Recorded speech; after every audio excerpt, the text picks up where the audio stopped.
Let us now talk about evaluation of prefix expressions. We are given a prefix expression as a string where we have individual tokens separated by a space. For example, this is our input string which has plus, space, star, space, 10, space, 2, space, 3. We wish to evaluate its value. This prefix expression corresponds to this infix.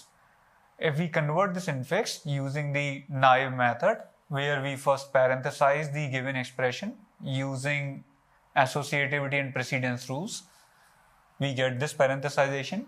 Now what we do is we convert individual expressions starting from innermost brackets to outermost brackets, and we convert them to prefix, and then we convert the overall. So first we convert this to prefix, so we get this one.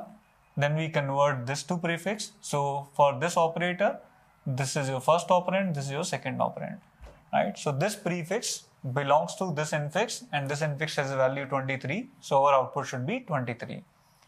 Let us now see this one. This prefix belongs to this infix, and its value should be 36.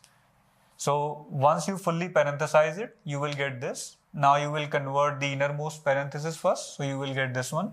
Now you will convert a star, so you will get star, then first operand, then the second operand, so you will get this. Let us now see the third example. Here this operator is power operator, and this is the prefix expression of this infix. Power operator has the highest precedence and right to left associative, so we are going to evaluate this first, so that's how we have parenthesized it. Now we'll convert this into prefix first, and then we'll convert the overall, so we'll get this one. What is the value of this thing? This is 10 raised to the power 2 raised to the power 3, which is 10 raised to the power 8, which is 1, then 8 zeros. Now please pause this video and think of an approach that takes a prefix expression as an argument and returns integer value of this prefix expression. Please note that, like postfix expressions, prefix expressions do not need precedence rules, they do not need associativity rules, they do not need brackets, and we should be able to evaluate prefix expressions in one traversal of them. Now please pause this video and think of an approach that finds this value in one traversal. The solution is similar to postfix evaluation. In postfix evaluation, we were traversing from left to right. In prefix evaluation, we'll traverse from right to left, and we'll follow the same approach. What was the approach? The approach was to maintain a stack for operands, keep pushing the operands to a stack. Whenever we see an operator, we take out the top two operands, apply the operator on those operands, and push the result back into the stack. In postfix, we were doing it from left to right. In prefix, we will be doing it from right to left. So let us see this example.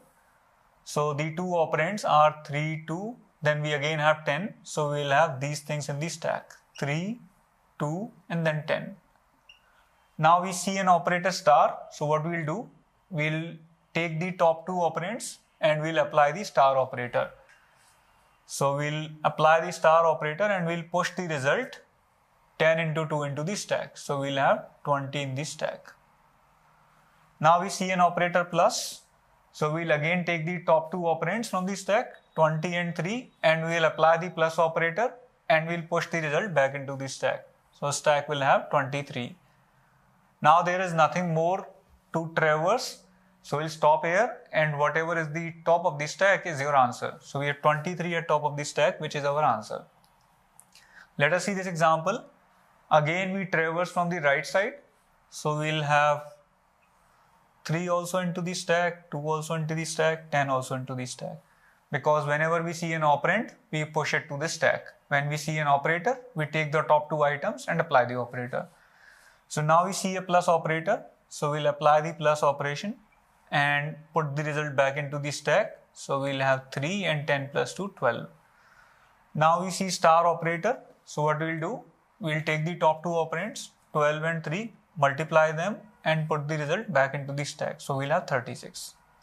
So like postfix evaluation, we are taking an operand out of the stack, then we are taking another operand out of the stack, then we are applying the current operator x on operand 1 and operand 2.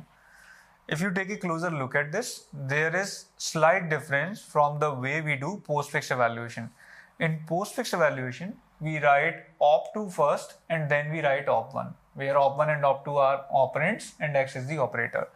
For example, when we were traversing from the right side, we'll take out 10 first and then we'll take out 2 and then we'll do 10 into 2, right? Because we are traversing from the right side.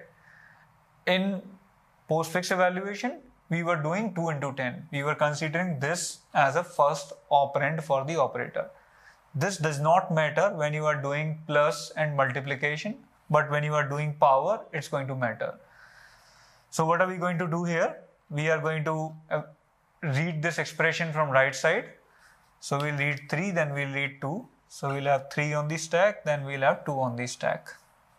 Now we'll see the power operator. So we see an operator, we'll take out the 2 operands and we'll do 2 raised to the power 3. Operand 1 raised to the power, this is power, x is power, and then operand 2. So we'll have 2 raised to the power 3, which is 8. Now we'll read the next thing, which is an operand 10. So we'll push it into the stack. Whenever we see an operand, we push it to the stack. Now we see an operator. So we are going to apply this operator, and how are we going to apply? We are going to use operand 1, which is the top, and then operand 2. So we are going to do 10 raised to the power 8, and then we are going to push this 10 raised to the power 8 into the stack. So we'll have 1 followed by 8 zeros in the stack. And we have traversed the whole prefix from right to left. So whatever is at the top of the stack is our result. So this is how we evaluate prefixed expressions.